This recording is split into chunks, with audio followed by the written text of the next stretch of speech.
Hello there guys and welcome back to my channel. And I know it has again been a while.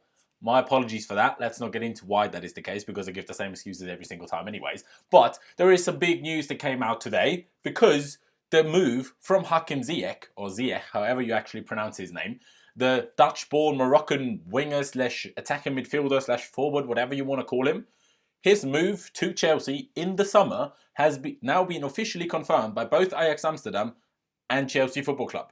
And now that is a bit of a madness. I mean, it is a bit of a Chelsea thing. You know, how the whole ad with the new Chelsea kit last summer, it's a Chelsea thing to sign a player that we could have really done with for this season, 13 days after January transfer window shut. But we still made a signing, I guess, and I'm excited. You know, he's an absolute baller, Hakim Ziyech is. An absolute baller. He doesn't own the right foot, fair enough, which is a bit of a problem. But at least finally, we'll have a left-footed attacker, a left-footed winger, which will be brilliant because that's what we've been missing for, well, since Juan left, really. And Ziyech has more of a winger-type mentality or winger-type kind of attributes than Mata does. Mata was a proper number 10, and Ziyech can both play as a 10 and out wide. And like some of the goals he scores are ridiculous. You know, generally his goal contribution, his chances created from open play over, you know, in the Dutch league, in the Eredivisie, are ridiculous. You know, it's a bit of a madness. It's a bit of a madness. He's a really, really good player. Of course, at the moment, he is 26 years of age. Will turn 27 in March, so will be 27 by the time he joins Chelsea in the summer, of course. And yeah, by the way, if you're new to this channel, even though I don't upload regularly, please be sure to subscribe. That'd be massively appreciated. And also drop a like if you're happy that Chelsea finally announced a signing and made a signing, even if we're not going to see him until August, or see him in a competitive game until August anyways. So that will be, you know, interesting, I guess. But, you know, if you're happy about it, drop a like and leave me your thoughts on it down in the comment section below. But what I'm here to talk about today is, as well as, of course, my general thoughts on signing him, also what I think that will mean for Chelsea and Frank Lampard's team, because, you know, that it does, you know, raise a few questions. It does raise a few questions, that signing, in my opinion. What does it mean for other signings, for other possible signings that Chelsea are reportedly trying to make, that a lot of us fans, for sure, do want Chelsea to make? And generally just how we're going to use all of the players that we might have in the summer. I think that's a very interesting discussion point, so I will talk about that today. And like I said, Ziyech, currently 26 years old, will be 27 by the summer, is a left-footed player that, for the most part at Ajax, plays on the right wing, but can most certainly also play as a number 10. Now, me personally, I would love it if we used him mostly on the right wing, depending on the game, of course. Like if we were maybe against the Man City or against the Liverpool, when we'll be more on the counter-attack, because he is quick, but he's not a Sancho, you know, spoiler alert, Hudson-Odoi, Pulisic kind of quick. So, you know, maybe then I would rather him as a 10, but, you know, usually I think him as a right winger would, you know, work really well, both for our striker just to whip crosses in with his left foot, even though he isn't particularly great with his right foot crossing, but he's good at outside of the boot crossing and even outside of the boot shooting, a bit like Quaresma just in the other foot. So, you know, that's that. But it just gives us a little bit more flexibility because, you know, we can finally cut in. And then if the cutting in situation don't work, we can just swap the wingers. Ziyech goes to the left and whoever plays on the left goes to the right. And then we can cross in properly on their strong feet. So, you know, that in my opinion sounds good. But yeah, Chelsea will sign him, or, well, kind of have signed him, for 40 million euros, which plus add-ons could go up to 44 million euros, which means roughly 33 million pounds up to 36 million pounds, which is a banging deal, which is an absolutely banging deal for a player of his ability, considering Zaha is already 27 when we wanted to sign him in January. In my opinion, Ziyech is a much, far superior player to Wilfried Zaha, far superior, and Palace wanted 80 million for him. I know he counts as homegrown in the Premier League, but still, 80 million. And, you know, he wanted, 250 something or over £200,000 a week as a salary, as a wage. Isn't confirmed yet whether, you know, what wages Ziyech will be on. But, you know, that's happening. Chelsea, on their website, said, you know, kind of the deal has been agreed between the two clubs, but it still kind of depends on or relies on the Chelsea agreed personal terms with the player himself, which report yesterday already said have been agreed. So who knows whether what Chelsea said that is actually true. But yeah, it's certainly interesting. It's certainly interesting. It's one of the better players that we could have signed. I just hope that it doesn't mean we now won't, you know, or we kind of now given up on Sancho and we're kind of Man United just, you know, let them sign Sancho, because I still think Sancho is another level above Ziyech And as much as he's great, and as much as he had a brilliant season in the Champions League last year, and as much as he caused us and other players in that group trouble in the Champions League this season, he still plays in the Dutch league. Do you know what I mean? Mason Mount at the age of 18 scored like 16 goals with 10 assists in a season there. And that wasn't for the best team in the country. So, all of the goal contributions, which he has 29 in 29 games for so far this season, is brilliant. But it's still the Dutch league. And it's still a bit different to playing in the Premier League. And it is yet to be seen how he will handle that and how good he will perform in a different league. In a far superior league, far more difficult league for him to play in as well. But, of course, the experience of playing in the Champions League and the kind of teams that they've played in the Champions League and the kind of teams that they beat in the Champions League, does sure suggest that, he can most certainly handle it. But whether he can handle the physicality of a Sheffield, for example, that is yet to be seen, and that will be interesting, and it will be some sort of a challenge for him.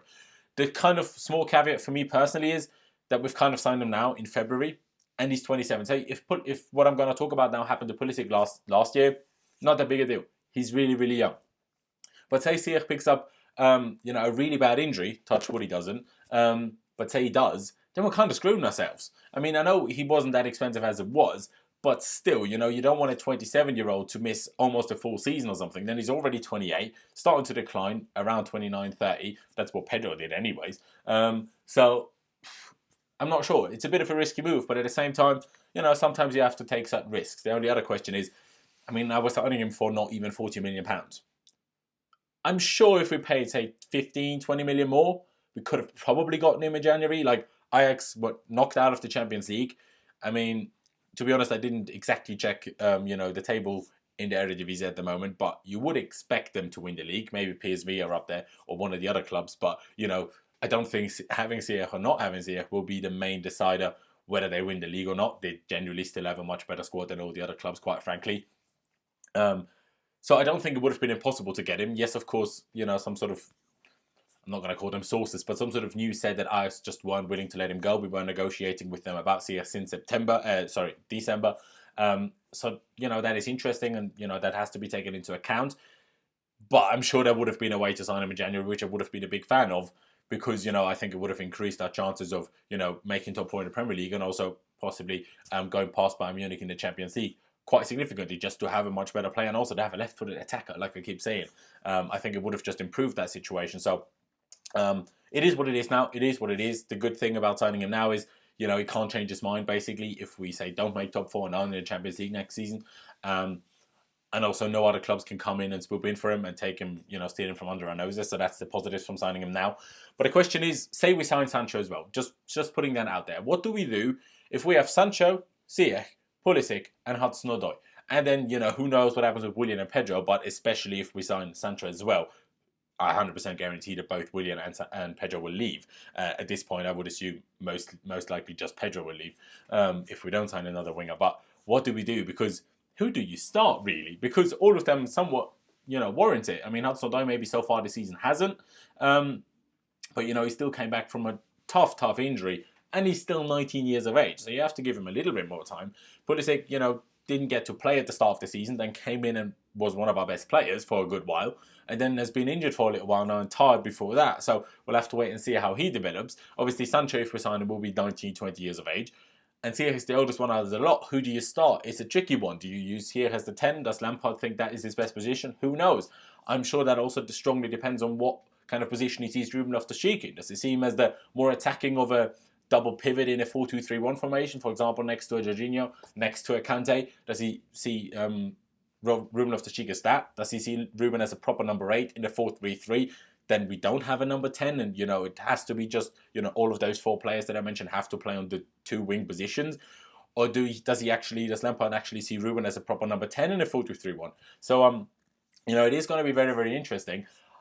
It's obviously complete speculation. Will we even sign Sancho? And if we don't, then it's not that bad about the rotational situation, because, we have so many games every season, especially if we get somewhat far into European competitions, that, we'll be fine if we have three proper starting wingers and then maybe keep a Willian or something as the rotational player, even though he wouldn't be happy about that, I'm sure. But that would be fine. But if we have four proper, really good ones in those positions, it would probably be a bit tougher. But I think I'm going to leave it there. I think, You know, we just absolutely have to be happy with signing a player like Ziyech. Let's just hope that his transition from the Dutch league to the Premier League, you know, goes smoothly.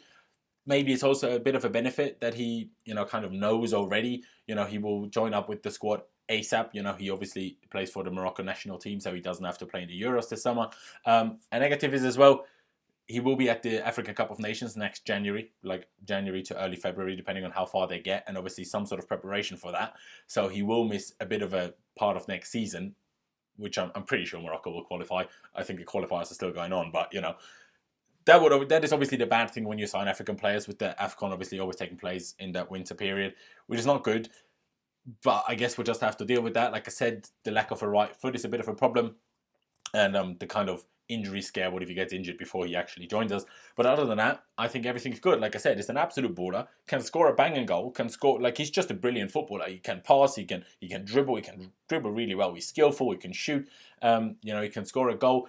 He's, you know, good with his teammates. He's really, really hard working. Like, the guy does not stop running, you know, especially in the Champions League. You saw it last season against Real Madrid, against Juve, even against Spurs. He was dead, absolutely dead in most of those games. And he just kept going and kept going and kept going. And he looked like he was going to fall over and die any second now. But he just kept going. And, you know, that's the kind of spirit I like. And I hope we can transfer that over to Chelsea as well. But yeah, guys, I'm going to leave it here. Thank you guys for watching. I really do hope that you did enjoy the video. Like I said earlier already, please make sure you subscribe to my channel. That would be massively appreciated. I will try to upload more videos on here, but I can't promise anything, quite frankly. But yeah, if you enjoyed the video, drop a like. That would be massively appreciated. Like I said, subscribe and leave me your thoughts on Chelsea signing Hakim Ziyech for the summer for roughly £40 million. Not roughly £40 million, roughly 40 million euros without add-ons in the summer, for the summer. Let me know your thoughts on that. But yeah, thank you guys for watching. Up the Chelsea, and I'll see you when I see you.